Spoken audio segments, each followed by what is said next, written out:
आज आपका ये यूट्यूब चैनल आर्टिकल लेकर आया है, जिसमें आपको आर्टिकल का फॉर्मेट बताने जा रहे हैं। ठीक है, सबसे पहले आर्टिकल का फॉर्मेट में सबसे पहले जो आर्टिकल होता है वो 3 पार्ट में डिवाइड होता है, जैसा कि हम सब जानते हैं। ठीक है, 3 पार्ट में डिवाइड होता है। और सबसे पहले जो आर्टिकल में जो होता है वो हेडिंग होती है मेन, कि आपकी हेडिंग क्या है, या टाइटल कुछ भी कह सकते हैं आप। ठीक है, उसके नेक्स्ट नीचे वाली लाइन में आपका राइटर्स नेम, यानी जो उसे लिख रहा है, ठीक है, वो यहाँ पे हम मेंशन करेंगे। ओके, तो आते हैं हम आर्टिकल्स के पार्ट पर। आर्टिकल्स 3 पार्ट में डिवाइड होते हैं। सबसे पहले पैरा 1। पैरा 1 जो होता है हमारा, वो होता है इंट्रोडक्शन का पार्ट। ठीक है, जो हमारा शॉर्ट होना चाहिए, ज़्यादा बड़ा भी नहीं होना चाहिए। ठीक है, तो यहाँ पे आ गया हमारा इंट्रोडक्शन।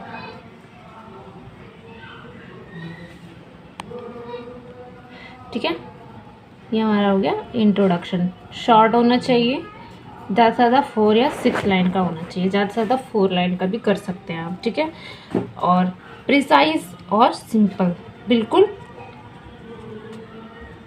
सिंपल होना चाहिए। ज़्यादा मतलब सिंपल स्पेलिंग्स का यूज़ होना चाहिए, सिंपल ग्रामर का यूज़ होना चाहिए। अब इसमें तो हम इंट्रोडक्शन में हम बताएंगे, जैसे कोई सा भी टॉपिक लिया आपने, उसमें हम इंट्रोडक्शन बताएंगे कि ये क्या है। ठीक है, उसके बाद 4 से 6 लाइन में इसको ख़त्म कर देंगे। उसके बाद इसमें आएगा हमारा सेकंड पैराग्राफ। सेकंड पैराग्राफ में जो हमारा आता है वो होता है सब्जेक्ट मैटर, कि हमारा सब्जेक्ट जो है, हमारा जो हेडिंग है, हमारी जो आर्टिकल है, वो किस पर लिखा जा रहा है, क्यों, किस पर लिखा जा रहा है। ठीक है, सब्जेक्ट मैटर क्या है इसका लिखने का, तो हमारा आ जाएगा सब्जेक्ट मैटर। ठीक है, और इसमें फर्स्ट पॉइंट जो होता है वो कॉजेज, यानी हम इसमें क्या कर सकते हैं, कारण, ये क्या कारण है इसके। ठीक है, टॉपिक जैसे कुछ भी ले लो, जैसे एनवायरमेंटल पे ले लो, तो उसके क्या कारण जो एनवायरमेंटल ख़राब हो रहा है, कॉजेज बताने हैं। ठीक है, कॉजेज क्या, इसके क्या क्या इफ़ेक्ट पड़ रहे हैं। ठीक है, गुड इफ़ेक्ट, बैड इफ़ेक्ट, कुछ भी हम यहाँ पर लिख सकते हैं इसके अंदर। सेकंड पैराग्राफ और थर्ड पैराग्राफ के अंदर हम ये भी लिख सकते हैं। 2-3 पॉइंट्स हैं जो मैं आपको बताने जा रही हूँ, जो आप थर्ड और फोर्थ, सेकंड और थर्ड पैराग्राफ में आप इसको लिखकर ख़त्म कर सकते हैं। इसको टाइप्स बता सकते हैं आपकी, कोई भी टॉपिक है अगर उसके टाइप्स हो रहे हैं तो आप यहाँ पे सेकंड और थर्ड पैराग्राफ में आप टाइप्स भी लिख सकते हैं। रीज़न बता सकते हैं, रीज़न हो गया हमारा 4th पॉइंट, रीज़न कि किस रीज़न से ये होगा। जैसे कुछ भी ले लो, जैसे एनवायरमेंटल पे ले लो, तो उसके क्या कारण जो एनवायरमेंटल ख़राब हो रहा है, कॉजेज़ बताने हैं। ठीक है, कॉजेज़ क्या, इसके क्या क्या इफ़ेक्ट पड़ रहे हैं। ठीक है, गुड इफ़ेक्ट, बैड इफ़ेक्ट, कुछ भी हम यहाँ पर लिख सकते हैं इसके अंदर। सेकंड पैराग्राफ और थर्ड पैराग्राफ के अंदर हम ये भी लिख सकते हैं। 2-3 पॉइंट्स हैं जो मैं आपको बताने जा रही हूँ, जो आप थर्ड और फोर्थ, सेकंड और थर्ड पैराग्राफ में आप इसको लिखकर ख़त्म कर सकते हैं। इसको टाइप्स बता सकते हैं आपकी, कोई भी टॉपिक है अगर उसके टाइप्स हो रहे हैं तो आप यहाँ पे सेकंड और थर्ड पैराग्राफ में आप टाइप्स भी लिख सकते हैं। रीज़न बता सकते हैं, रीज़न हो गया हमारा 4th पॉइंट, रीज़न कि किस रीज़न से ये होता है। सिम्टम्स बता सकते हैं, कोई सा भी सिम्टम्स आपको पता है तो आप वो भी बता सकते हैं। प्रेजेंट कंडीशन बता सकते हैं इस थर्ड और सेकंड पैराग्राफ में, कि आज की कंडीशन कैसी है। ठीक है, प्रेजेंट कंडीशन, तो ये हमारा सेकंड और थर्ड पैराग्राफ में आ जाता है।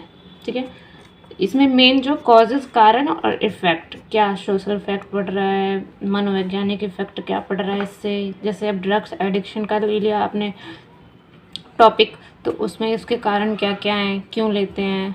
ठीक है, ड्रग्स, और उसके क्या क्या इफ़ेक्ट पड़ते हैं, गुड इफ़ेक्ट पड़ते हैं या बैड इफ़ेक्ट पड़ते हैं, कुछ भी आप इस पर ले कर सकते हैं। ठीक है, इसमें लिख सकते हैं रीज़न क्या क्या है, क्या कारण है, क्या सिम्टम्स होते हैं इसके।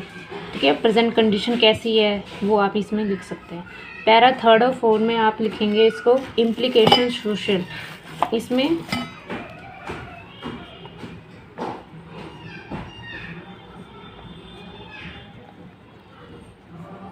हेल्थ पे क्या प्रभाव पड़ता है इससे, हेल्थ के बारे में।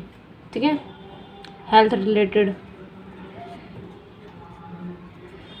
थर्ड में मतलब आप जैसे आपको अगर किसी टॉपिक के बारे में ज़्यादा नहीं पता है, ज़्यादा नहीं लिख पा रहे हो, तो आप इसको 3rd पैराग्राफ तक ही ख़त्म कर सकते हैं लिखकर।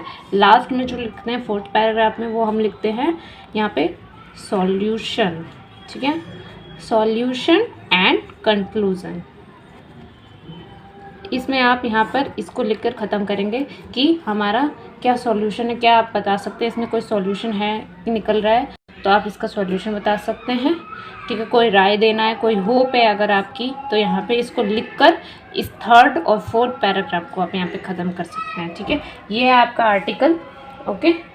तो इस आर्टिकल के बस हमें फॉर्मेट को समझना है, बाकी तो आप अपनी लैंग्वेज में हम इसको लिख सकते हैं। बिल्कुल सिंपल होने चाहिए, ज़्यादा हार्ड भी नहीं होना चाहिए। मैं आप इसके जो मार्किंग होती है फॉर्मेट की, जो राइटिंग आर्टिकल राइटिंग की जो मार्किंग होती है, वो 10 मार्क्स की होती है, उसको मैं समझाने जा रही हूँ आपको कि कैसे कैसे आपका ये 10 मार्क्स डिवाइडेड होता है। सबसे पहले जो हमारा होता है हेडिंग और राइटर नेम जो हम लिखते हैं, उसके आपको बता देती हूँ कितने मार्क्स होते हैं। उसके होते हैं 1 मार्क्स, ठीक है। अगर किसी ने ये पूरा सही लिखा है, आपकी क्वेश्चन पढ़ के अगर आपने हेडिंग सही बनाई है और राइटर नेम सही लिखा है, तो आपके उसके 1 मार्क्स बनते हैं, ओके। नेक्स्ट जो हमने ये 3 पैराग्राफ लिखा है 1 2 3, वो कंटेंट हो जाता है हमारा। कंटेंट 1 2 कंटेंट हो जाता है। कंटेंट जो आप लिखेंगे उसके आपके 4 मार्क्स हो जाते हैं, ओके। और जो आपकी ग्रामर होती है, जो आपने ग्रामर यूज़ करी है एंड स्पेलिंग्स जो यूज़ करी है, उसके आपके 2.5 मार्क्स हो जाते हैं, 2.5 मार्क्स उसके आपके 2.5 मार्क्स हो जाते हैं। और नेक्स्ट जो हमारा है कंसिस्टेंसी, इसको कितने में ख़त्म किया है, इस आर्टिकल को कितने स्पेस में ख़त्म किया है, कितना आपने लिखा है, किस किस पैराग्राफ में क्या क्या लिखा है, फ्लो कैसा है आपका लिखने का, आइडियाज़ क्या क्या दिए हैं आपने, अच्छे दिए हैं, क्या है स्टाइल, क्या है आपके पैराग्राफ लिखने का, आर्टिकल लिखने का, उन सब के आपके 2.5 मार्क्स होते हैं। तो टोटल मिला के आपके ये 10 मार्क्स का 1 4 5 और 2.5 5 10 मार्क्स का आपका ये पूरा होता है आर्टिकल, ओके। टोटल 10 मार्क्स का आपका आर्टिकल बनता है, okay. Thank you for watching this video.